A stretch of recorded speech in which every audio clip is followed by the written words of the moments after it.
Hey everybody, my guest today is Professor Aaron Benanav, and we're going to talk about automation and the future of work. Thank you so much for being here. Thanks for having me. Okay, so you recently wrote a book on this subject, and I want to learn about it. How would you briefly summarize your book?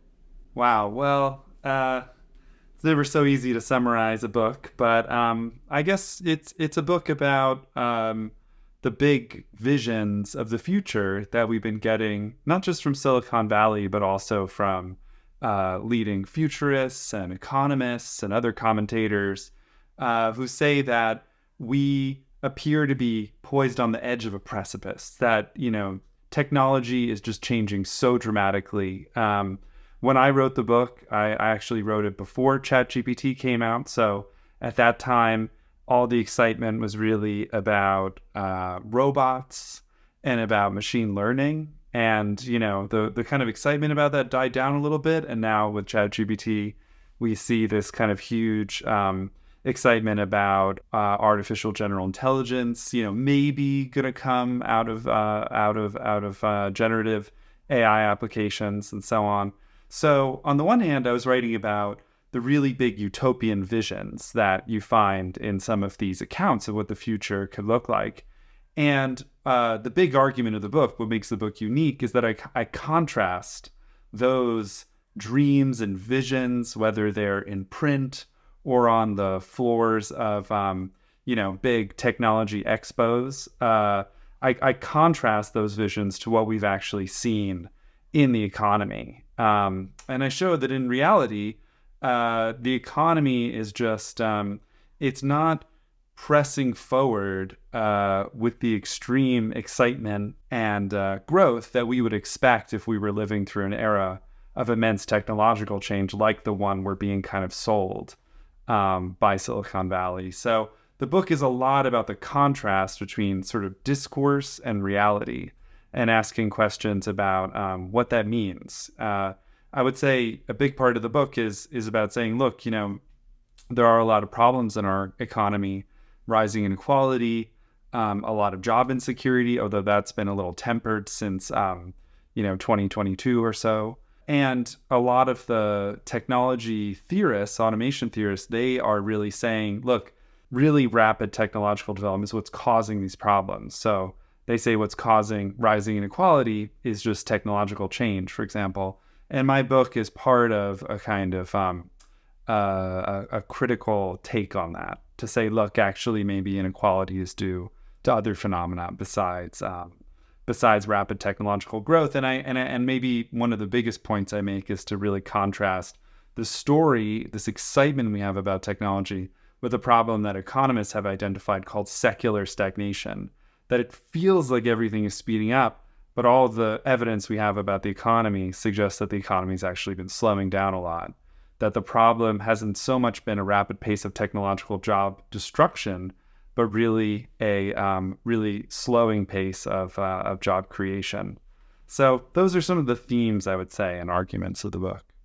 Okay, so you're saying that this type of automation and AI technology was being oversold, basically. Like the promise was that it was going to drastically change our market economy, our work environments, and I guess the nature of our work in general. But if you look at the reality, that didn't happen. So Yeah, it hasn't happened so far, at least. Certainly not as much as the claim. Yeah. so what were they saying though? Well, they were saying, for example, that we were going to have self-driving cars by 2015. That was a big claim, that was going to upend all of these jobs, like all these people working as truckers, but also taxi drivers and all these things. They were saying that, factories were going to see the kind of final completion of this push to replace everyone with robots. Actually, companies like Toyota have been removing robots from factory floors because they need more flexibility, and they can only get that with human assembly operators. There's all kinds of stories like that, like the new ones are that computer programmers are going to disappear, that all kinds of jobs are going to be taken over by AI. You get these projections every few years of all these jobs that are going to disappear due to machine learning. There was this initial projection, if you remember, in 2013 that made huge rounds that 47% of jobs were at a high risk of disappearing due to automation. Many of the categories of jobs that they predicted would disappear now have more people working in them than they did 10 years ago. So, I think that, there is kind of a big contrast between hype and reality in this field. And I think it can make it hard to figure out what's really going on. And also, what kinds of positive futures are open to us, which is kind of a question I'm very interested in. So in regards to self-driving cars, it seems that we have that technology, right? But perhaps people, like human beings, were very hesitant to adopt it because we just don't trust machines to drive our cars. Or for some reason, we trust other human beings more. So is that really like the fault of the technology? Or like, I guess it's like if I'm a tech entrepreneur and I say, this tech will be able to do this, and then we wait 10 years and that doesn't happen. But it's not because the tech isn't there. It's because the people just don't accept it. That's not necessarily like me overselling it, right? No, I mean, if that were what was going on, then that would be, that would be a strong point. But I think what you find when you listen to the more realistic people who, head up some of these self-driving car projects, so not Elon Musk, who's kind of based his whole claim about Tesla being the leader in electric cars around the self-driving car technology, but look at like Toyota, heads of self-driving car divisions, and they'll say, look, like, I don't think that a car will be able to like pick you up in any weather from the MIT campus and drive you to Logan Airport in Boston in my lifetime. That's what he said. And the reason for that is just like machine learning technology isn't really as good as people say it is at kind of like when you train cars in one city, even if you train them for a very long time, they actually are difficult to adapt to other cities, even though the same kind of rules should apply. And, there was this real tragedy. I guess it was last year, or maybe the year before, time sort of running together for me with these cruise cars where they ran over a woman and then dragged her for some feet. And then the program was canceled in San Francisco after that. It was revealed that 1.5 people were assigned to each self-driving car, and they intervened every I can't remember how many times per mile. But basically, like, more people were driving those cars than drive taxis. You know what I mean? Like, a taxi is one person is assigned per car, but there were 1.5 people assigned per car for the self-driving cars. And they had to intervene a lot. So, one of the big problems with AI, especially as it becomes this big kind of hype field, is that there's a lot of, kind of fake artificial intelligence where companies promise that they can automate certain processes, but they haven't figured out how to do that yet.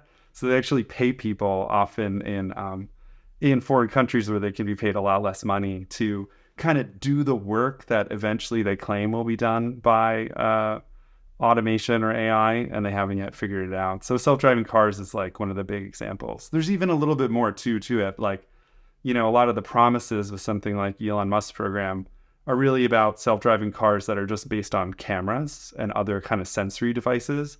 But the ones that we have use very expensive LiDAR technology, which is why you see those like spinning things on top of the cars and often in other places. And those technologies are just way too expensive for sort of standard consumer use. So yeah, anyway, these are some of the reasons why it's 2024.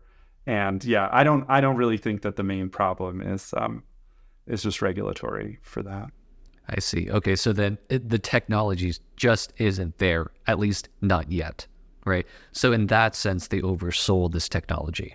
Yeah, I mean, they really oversold it. And there's reasons for that. Like Uber isn't really, there's no justification for Uber's valuation and the amount of money that's been pushed into it without self-driving technology. So companies that really push this stuff, Tesla would be another example. Like, it's going to be very hard for Tesla to beat BYD and other, electric car manufacturers who are able to sell what seems to actually maybe even be a better product at a much cheaper price.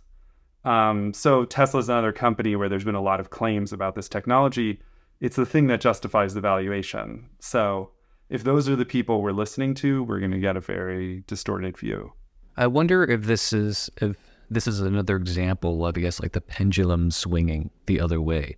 So I recently watched that documentary about that AI software that beat the best Go player in the world, right?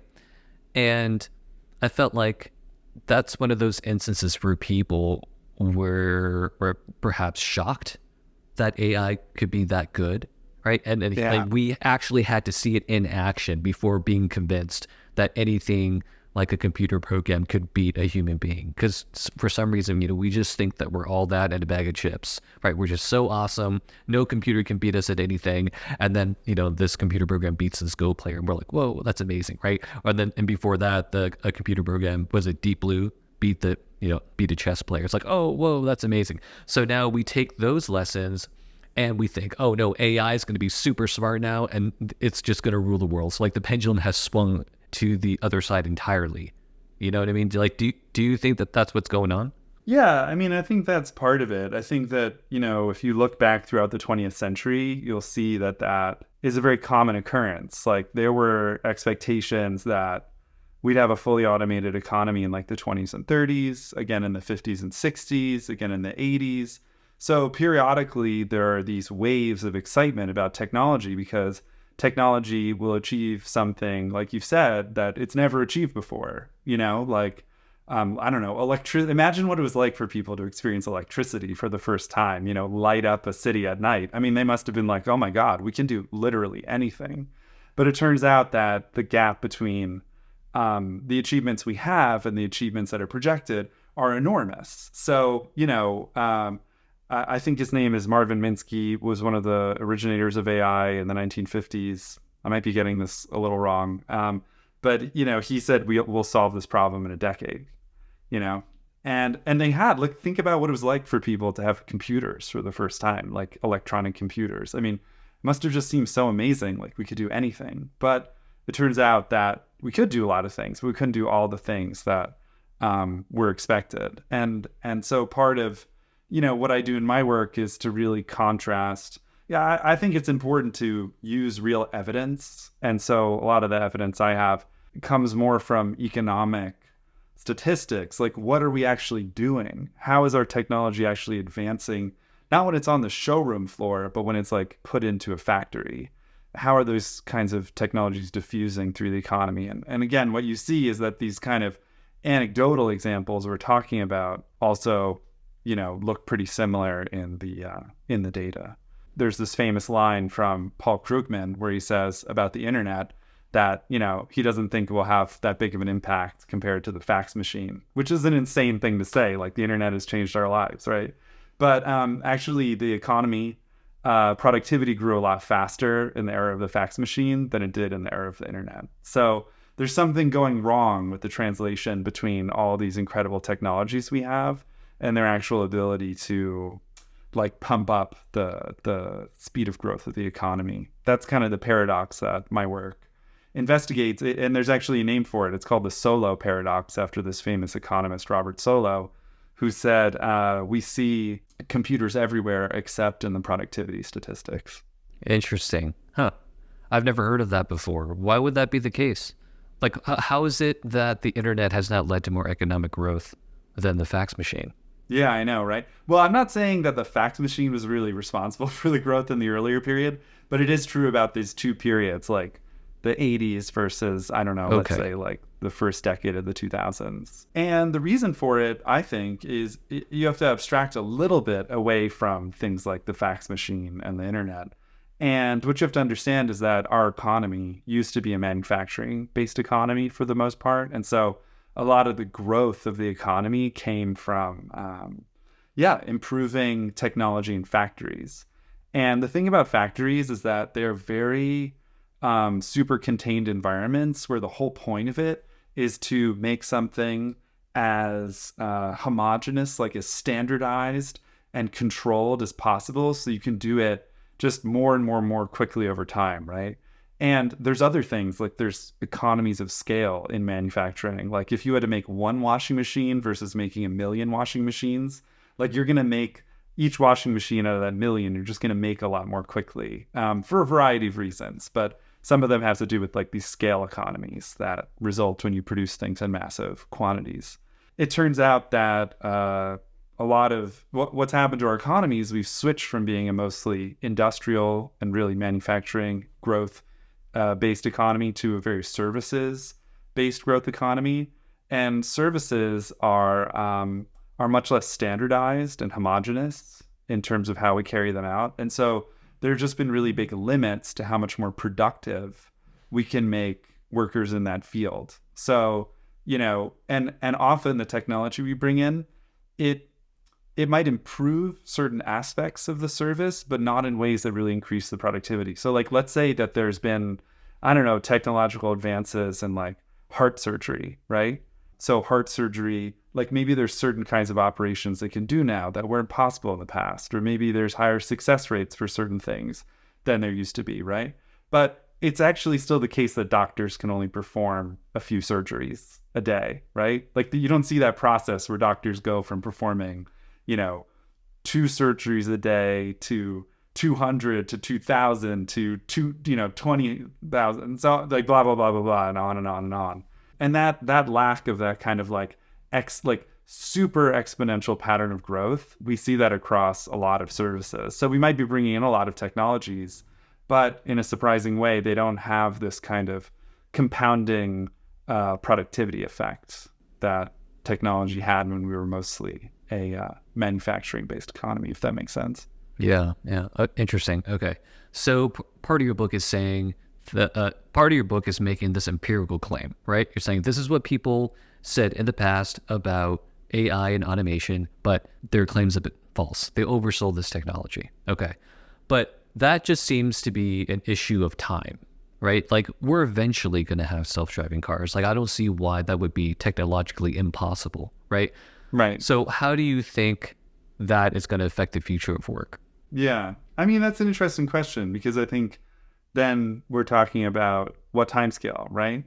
Like, what do we think is going to happen in the next 10 years versus what do we think is going to happen in the next 50 years? Like in 50 years, I think it's really hard to say, right? I mean, the world changes so much every half century that it's pretty hard to predict what kinds of technologies we'll have. If you want to know my real view, although I don't talk about this very much in the book, I would say that, I think Silicon Valley kind of missed the technological revolution that we are experiencing. I think that these kinds of technologies like generative AI will actually turn out to be really disappointing. Like there are things they can do and people are using them like to improve translation services, to edit, video and audio, to improve quality, to some extent improving like programming code, all this kind of stuff. But I actually think that probably it will turn out to be a lot less useful than what's being projected. And that the real revolution we're going to see in the next decade is green technologies. So the big advances that are happening right now technologically are in batteries. That's like the huge transformative industry right now is battery technology, the capacity to store electricity. And, that couples with massive advances in solar power, wind power, other kinds of ways of getting energy, green steel, like all these ways of transforming industrial processes so that they don't rely on fossil fuels. I think that's the big technological revolution we're experiencing. And I guess I sort of think that because American venture capital like really focused on this idea that digital technologies were going to be the wave of the future, I just think they kind of missed the boat. And that's why you're seeing these things right now. Like we have this big, push into green, but it turns out like China's already developed all of these technologies and we're only going to develop them behind tariff walls. So like a developing country, the US is now slapping huge tariffs on, EV imports in order to like block this highly advanced Chinese technology from entering the US. So I sort of think that, yeah, that's what I really think. That's what I think will be changing work in the next decade will really be green technology. Have you ever thought much about this utopia vision of us being able to pursue more meaningful work and more meaningful pastime activities while the robots do all of the stuff that we don't want to do? Like I felt like that was the ultimate promise of automation, right? Because like you don't have to clean this sewer. You don't have to work in this factory, right? The robots are going to do it. And then you could be a painter. You could be a poet, right? And like, do you think that that's ever going to happen? I mean, so I think, yeah, so like a lot of my book is about those visions and what they amount to. And I think those visions are really important because I think that it's really important to revive that idea that what all this economic growth is for is an open question. And one of the things that people have really been motivated by, especially in the past, and I think that the conversation around automation really revived this idea that, you know, our economy should be organized so that we can live really meaningful and useful lives, right? And a lot of that has to do with what we do in our free time. There's a big debate historically about what's more important. Should we try to transform people's work so that that work is more meaningful, or should we try to make that work as efficient as possible and reduce the amount that we have to do so that people can have more free time and more meaningful hobbies? I think one of the sad things about our world is that Americans work a lot more than they used to. And I think a lot of the work people do isn't meaningful. So there's something going wrong if like the technological advances we have are tending not to create that world for people. You know, they're neither creating a world of where many people say their work is very meaningful and they're super engaged in it, nor are they experiencing a ton of free time where they can do a lot of meaningful hobbies. It seems like at least a lot of people I know spend most of their time working. But I would say that like those visions are really important. And one of the things that I talk about in my book is that there's a more realistic version of that utopia that is available to us. Although I think it would require political changes, not just like wishing and hoping and waiting for technologies to save the day. And that's a vision of a world where we use these amazing technologies we already have, not to create a world where everyone can have everything they want, but a world where everyone can get what they need. We have the capacity to like end hunger, for example, and ensure that everyone's basic needs everywhere around the world are met with the technology we have. And yet we don't do that, right? So getting into a world where people's needs are all met and where they feel really secure in meeting those needs is something that's incredibly important that I think we have the capacity to do. And that would make a huge difference in people's lives. There's all this evidence that when people are afraid for their basic security, it has these huge transformative effects on their brains, on their minds, you know, like it's fear for being able to survive, not in the sense of like, will you be able to get enough food, but it can be like that. But fear of like, am I going to have enough money to pay my rent? Or like, you know, to deal with a medical emergency and so on.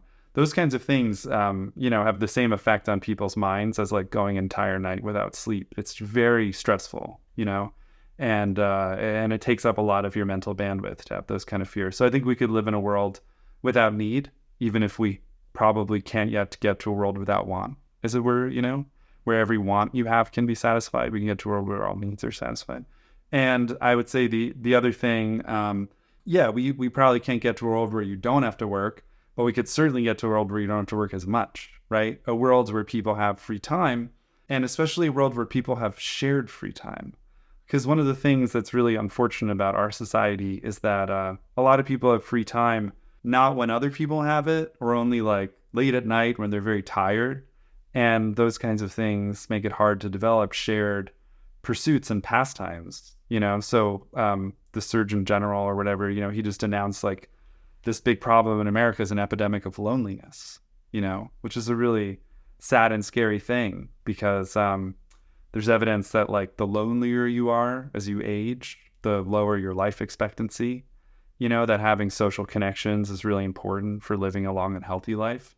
So I think that we can use the technologies we have to achieve these goals. And we can do that because the technologies we have are amazing.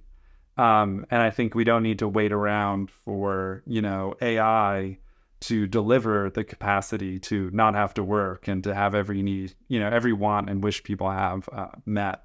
I think it's unfortunately just as likely that, you know, major technological advances will lead to a more, you know, depressing and unequal society than that they will lead to a paradise. It all depends on, you know, who controls those technologies and what they're used for. That makes sense to me. I'm wondering if I guess the aim, the dream of having automation do the menial work is misdirected. Perhaps it's missing the point. Perhaps what we ought to do is just be less materialistic. You know what I mean? It's like we don't really need all the high-tech stuff that we want. The one exception is maybe like healthcare, right? At least in the United States, because like we don't have universal healthcare, and so like that would be one reason for me to like make more money and to save that money, right? But it's just in terms of like all the like the luxuries, like how much of our economy is based on the manufacturing of things that we don't need. I think that is probably a really big problem. I think that our economy produces a lot of waste and useless stuff, and maybe, maybe some regulation would be in order to like limit the production of those things. It would also be great if like salaried workers had to be paid overtime. Like I think a lot of professionals are made to work as much as possible because, you're just paid a fixed amount, and if your bosses can get you to work 80 hours a week, then it costs them nothing additional, to get you to work like that. So, but I don't think that people are as materialistic as that. I think that people are very motivated by family, by, living purposeful and meaningful lives, by social connections, by status, by love. I think people are less materialistic than maybe we give them credit for. It's just that our way of organizing our society leads people to maybe propose technologies as substitutes. So for example, like think about Facebook, or Instagram. Like the claim was that these were going to connect communities and bring people together. What's the evidence? Like they make people feel more lonely and out of touch, and they make people feel like they don't have as much status as their friends, that people are doing things without them. These technologies don't really connect people in the way that they promise. Is that because people are too materialistic? Maybe it's because our society just doesn't really create as much real possibilities for people to connect with each other and form those face-to-face kinds of connections. And then people propose these kinds of technological solutions like, oh, well, instead of actually creating a society where people have more free time and, aren't so burnt out from work and like, join associations and form connections with people, we'll just, there's a technology that will solve that problem. Well, often that technology just, especially when it gets caught up in the drive to make more money on the part of these companies like Meta, it just doesn't deliver. Is that because people are too materialistic? I would say I don't really think that's the right way to think about the problem. I'm sure there are people who are too materialistic, but I'm not sure if that's why I think we live in such a lonely and hairy kind of world. Yeah, I don't know what tribe this was, but I think it was some sort of indigenous Amazonian tribe that had a reputation of just being like really happy, like just based on like how often they smiled and stuff like that. And I feel like when you encounter stories like that, it makes you question how much our technology actually gets us. How much does our technology actually improve the quality of our lives? Perhaps we get to a point where we have this super high-tech artificial intelligence, we have this super high-tech automation, right? We have whatever the next generation of Facebook, Instagram, all the social media platforms, and we're no happier. We don't smile more often. We don't laugh more. We're still as lonely, if not more lonely, right? And it just makes you question how valuable this tech stuff really is. Like perhaps we should be going the opposite direction. Perhaps we should start living like the Amish. Yeah, I mean, I don't know. I guess in my profession, being anti-technology is kind of a danger, like I think we have to really evaluate those things on a case-by-case basis. I definitely think that if you want to know what the research says, then, a lot of social scientists will tell you. I mean, it's a big disputed thing, especially with economists, but non-economist social scientists will tell you, look, like the thing that matters most to people with the economy is feeling like their needs will be met and that they don't have to worry, and then after that point, like money doesn't make as big of a difference in people's lives, and these other things make a big difference. So, if you can get to the point where you aren't worried anymore about survival, and it's interesting, a lot of these indigenous tribes you're describing, they actually do have that. Like, their needs are very low, but their access to all the stuff they need to survive is also very easy. So a lot of those tribes, at least before their, contact with missionaries and alcohol and all that stuff, like, they might have been very secure in their needs. In any case, even us today, like if you're secure in your needs, the amount of money you need to make you happier compared to like having more purpose in your life, like you might get more happiness out of more purpose and more social connection. That's also why when you talk to people who are very like, powerful or famous, they often feel very isolated. They have these big questions about whether their life is as fulfilling as they imagined or hoped it would be. People who cite money and fame and power as things that will make them happy when they're children, when they say that, those people are often less happy than people who cite like family, community, faith, etc. I think that we can see that, and we can see a pathway towards a world where people are happier.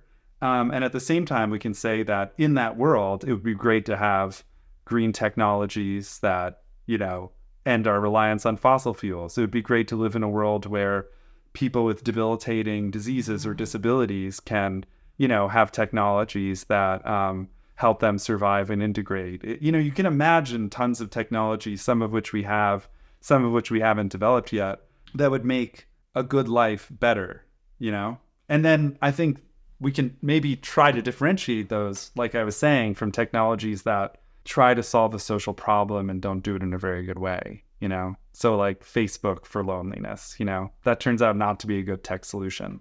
But I wouldn't want to say that we should be anti-technology. We maybe should just, want to live in a world where we develop technologies that lead towards better social ends rather than technologies that are like immediately profitable. Those might not always intersect. Yeah.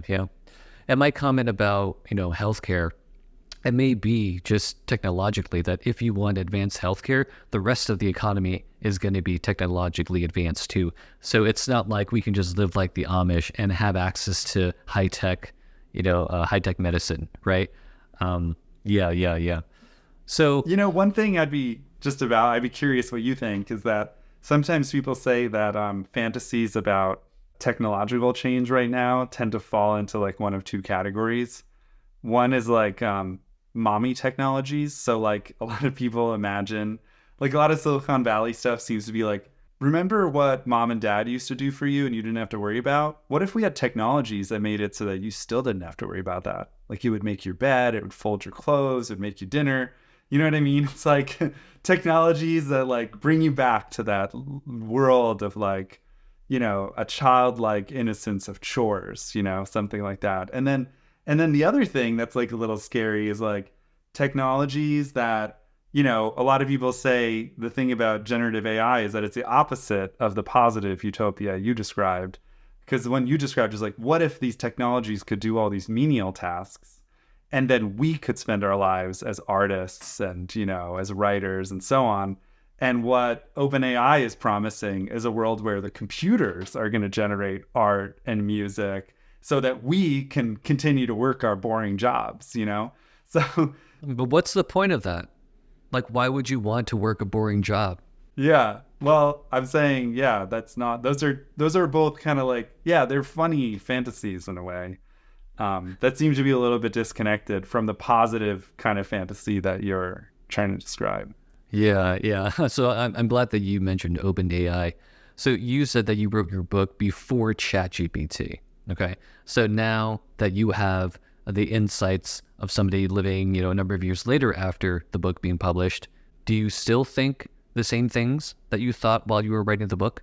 I do. I mean, I usually preface that by saying, look, the book is about comparing fantasy to reality, and the only reality we have is the reality we've already lived, not the future. So I think I'm on much more solid ground talking about what has happened than talking about what will happen, right?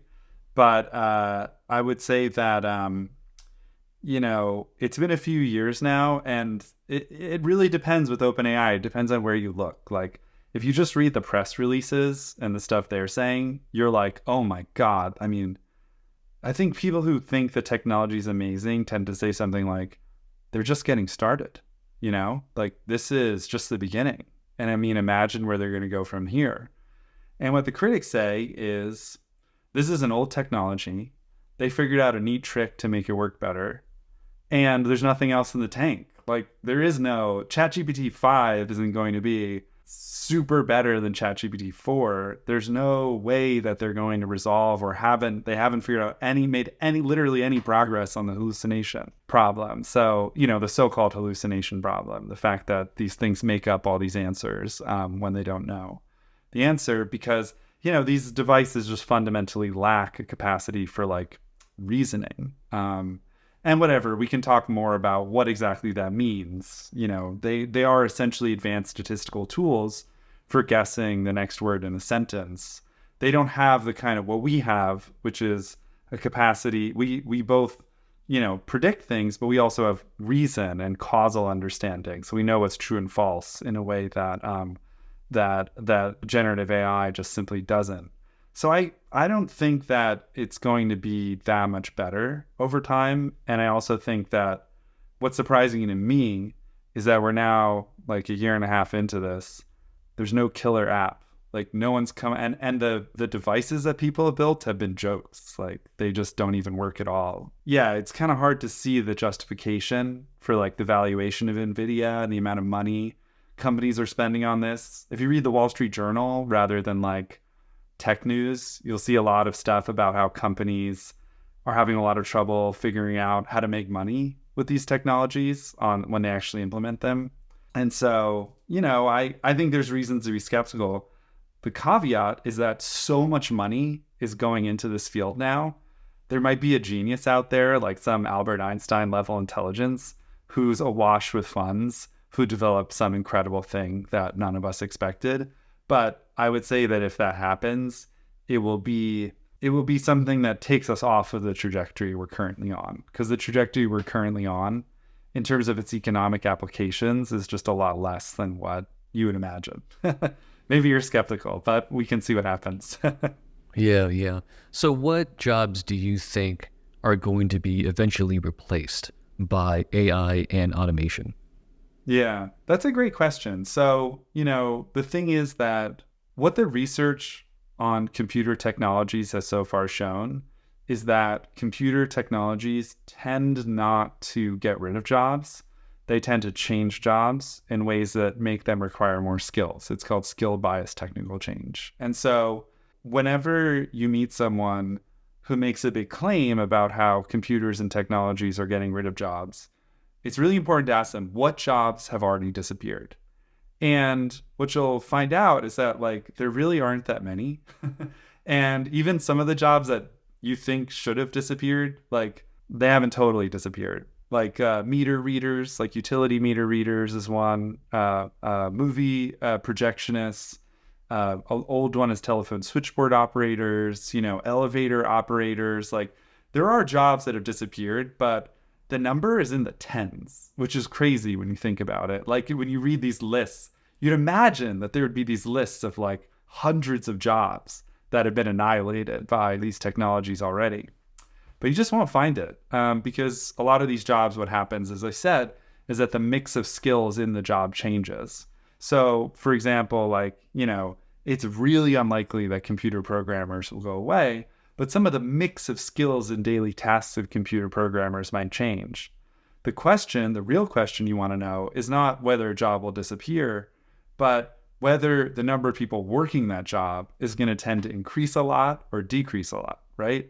Like, there used to be there's still a ton of people working in factories in America, like millions of people, but the share of the workforce in those industries has really collapsed, has really declined. Of course, that's not just due to technologies. It's also due to the fact that a lot of those jobs are now performed overseas. And that's true of a lot more jobs than you would think. Like, for example, paralegals, a lot of computer and IT work, Like there are certain service jobs that have declined because they've been offshored. But what I would say is that, we really can't say just by looking at the technology whether the jobs will disappear or not. So I'll give you an example. Like with computer programming, right?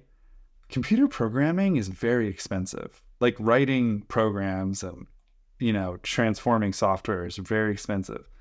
If it gets cheaper, right? Like let's say computer programming becomes more efficient and suddenly it takes half as many programmers as it did before to write a certain amount of code, right? Will the number of programmers increase or decrease? You actually don't have enough information to answer that question. You need to know what is the demand for programming that's currently unsatisfied because it's too expensive. If we decrease the price of programming by half, will that cause the amount of programming we need to double or quadruple or increase 10 times over? Or will it only increase by, let's say, 20%, right? So if we decrease the cost of computer programming and it turns out there's all this pent up demand, the number of programmers might increase dramatically because it's gotten more efficient and cheaper, right? On the other hand, if there isn't very much pent up demand, then if we make programming more efficient, we will just need fewer people to do that task. It's not a purely technological question. It's a question that intersects with the economy. And that's what we see. Look at the history of manufacturing. Like for a long time, manufacturing got more and more efficient, and that actually meant that there were more and more people working in factories, right? The history of the Industrial Revolution is the history of making manufacturing cheaper than it used to be. Explosion of manufacturing jobs. In the 20th century, agriculture was made a lot more efficient, but it didn't create an explosion of demand for agricultural products. So as farming became more efficient, what did we see? Tons and tons of people being pushed out of farming. So there's this way that the pure technology story fails to capture the relevant details we would need to know to answer that question. But what about self-driving cars, though? How would that not unemploy a lot of drivers today?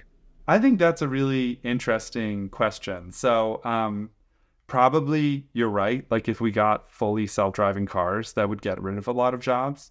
One of the issues is that like when people talk about truckers, for example, like truckers actually do a lot of things that aren't driving from one place to another. So like truckers like load and unload and, check all of these things. And so, that might be an extreme example of like the kinds of the job description really changing, right? You would still need all these people to like load and unload stuff, but they might not be doing a lot of like the long haul driving. So that might be something you would see is that like long haul trucking would disappear, but like local trucking would just transform in some way because you'd still need people to do these other kinds of jobs.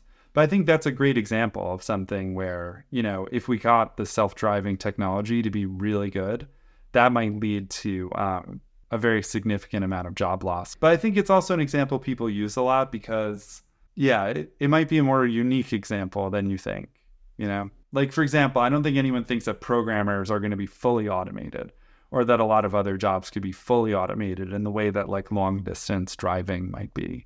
Yeah, I remember hearing about the distinctions between general artificial intelligence and maybe like very specific artificial intelligence. And that kind of makes sense, right? So if we're talking about driving, it's one skill that's being used for like a long period of time, right? We're not talking about something that's highly complex, which might be more characteristic of coding or computer programming, right? So the more complex the activity is, the higher the artificial intelligence or the more advanced the artificial intelligence has to be. Yeah, that makes sense. Yeah. And I think the variability and cycling of tasks would be a key aspect of that, like you're saying. Have you ever thought about the relationship between AI automation and a universal basic income? I feel like those conversations go together quite easily. Like I think of like Andrew Yang, right? He's like, look, our economy is going to experience this revolution pretty soon, right? Automation is going to take all these jobs. AI is going to take all these jobs. What are we going to do? UBI. Like, what are your thoughts on that? So I write about that in the book. And I think that it's a very interesting idea, in part because it gets at something I was gesturing toward earlier, which is this idea that it would be great to live in a world, where people didn't have to worry about meeting their needs, right? Like the UBI idea at its best is this claim, like we should live in a world where we give people all the money they need to like meet their fundamental needs.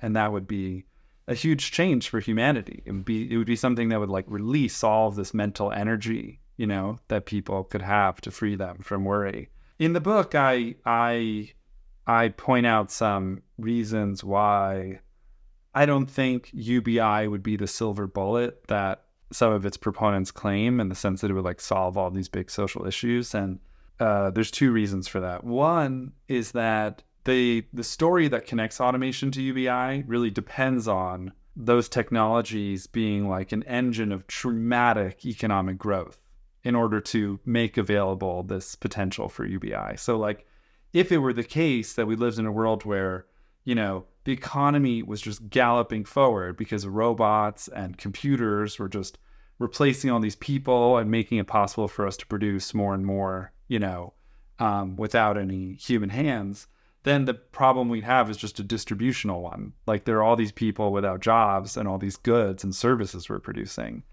that no one can buy. But I don't think that's the problem we have, because the economy is growing more slowly. The like welfare programs we already have are often like not being extended, or being even reduced or experiencing austerity. And so a lot of things are getting a lot more expensive, like college education and healthcare and so on. So, I think that there's something there where, again, there's this kind of misdiagnosis of some of the problems we face.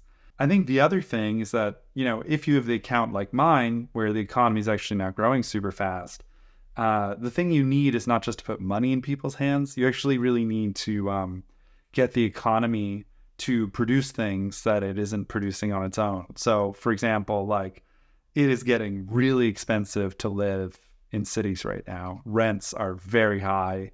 Housing prices have really gone up.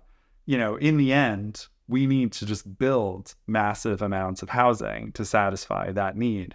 If you just give people money, that will not really solve the problem unless there's also this investment in building all these homes, or else it'll just drive up the price of rents in cities. Like if you're just giving people more money, but you're not creating more of a supply of housing, you're not going to solve that problem. And there's a lot of problems like that. And I think that, what that implies is that we need not only a universal basic income, which I think is a good idea, we also need universal basic services. So we need to live in a world where there's major investments in improving our ability to deliver these fundamental goods and services that people need, so that they can buy them at an affordable price, So it's a story about, not only needing to transform how people consume, but also needing to transform certain aspects of how or what we produce, if that makes sense. Yeah. When you were talking about housing, it made me think of 3D printed houses, right? It's like maybe that's an area where, AI or automation can help us address that problem too. It will perhaps significantly reduce the time to build a house or an apartment complex, right? So it would be cheaper. It wouldn't totally displace human workers, because there has to be a supervisor to like double check the work or something like that, right? Sure. Yeah. Yeah. I mean, it would be great if there were technological advances in construction. Construction is part of the industrial sector, according to the way they do economic statistics. But it actually has very low productivity growth, because construction involves a lot of difficult work in uneven and non-standardized terrain, And so, like if there could be technologies, it's funny, like modular technologies have been tried at various points in history, and there hasn't really been a breakthrough there. But maybe with current technologies, there could be. I think that, really what we need is I think the impediments to building homes, a lot of them are more social and political, kind of like what you were saying about the self-driving cars. Like there, I think, when it comes to housing, I would say you would have been right if that were the claim you made, right? That a lot of the issue with building more livable, like, non-luxury apartments is just that, developers aren't doing it. And so, and that there's a lot of legal restrictions on building. So yeah, I think social housing, public housing, these kinds of things, there's ways of doing it that are a lot better than what we did here in the 60s and 70s. In other countries, they've really shown the way, like in Austria. And, there are these examples of really amazing construction that I think would help solve the housing crisis in America. Yeah, the discussion about technology, I think, is fascinating because it's always in relation to human beings, right?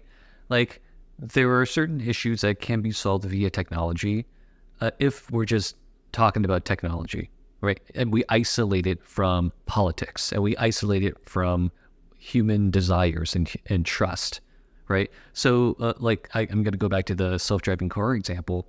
I mean, I think eventually we are going to develop the technology to have self-driving cars, right? But when that happens, I don't know if we're going to trust it, right? It's almost like the level of the technology is somewhat correlated with how much we trust it. The people will have to be convinced that a self-driving car is like a million times safer than a human driver for us to adopt it as the norm, I feel like. So it's a pretty high bar, right? And even then, maybe some people are just going to be against it, right? They're just like, I just don't trust a computer. A computer is not self-interested in like not dying, whereas like a human Uber driver is interested in not dying. And I'm going to, so like I'm going to trust the human driver more, right? So it's not a technology problem. It's like just us not trusting the technology, and that's the problem. Yeah, I think that like a lot of these things are really interesting, like how the social and the political intersect. And I would say like one of the big places where that's true is also the choice about what technologies we develop. Like, it was, I don't know if you read about the woman who developed the mRNA vaccine technology, but like she basically couldn't find a job. Like she was a very itinerant, kind of academic because people weren't investing in her technology. And then when COVID happened, the government just poured huge amounts of money into developing a vaccine. And we got them so much faster than anyone thought was possible. And they relied on these kinds of new, undeveloped technologies for a different way of developing vaccines. So I think that, like, when you look at the history of technology, I think some people are surprised to learn, for example, that, like, a lot of the technology that goes into the iPhone was not developed by Apple, like touchscreens and the internet and, all of this stuff were actually developed by the US government and by like the US military. They're funded by public projects because actually a lot of big advances in technology, especially after World War II, came from these like massive public pushes to develop what, this one economist, Mariana Mazzucato, calls like moonshot technologies that businesses often don't invest in because they're just too risky, or they don't know what the outcome will be, or they don't think they'll be able to capture the benefits if they actually do invent something that big. And so I think that there's a lot of potential to think more like that about what kinds of technologies we as a society want to invest in developing, because there's a lot of potentials we could develop, perhaps, if we, put public money behind them. And yeah, I just think in general, like, we can use technology to do so many things, but a lot of those things that we would love technology to be able to do are not inherently super profitable for companies to develop. And that fundamentally limits the kinds of technologies we end up investing in as a society. Okay. I think it's a good place to wrap things up. Thank you so much for being here. Yeah, of course. Thanks for having me.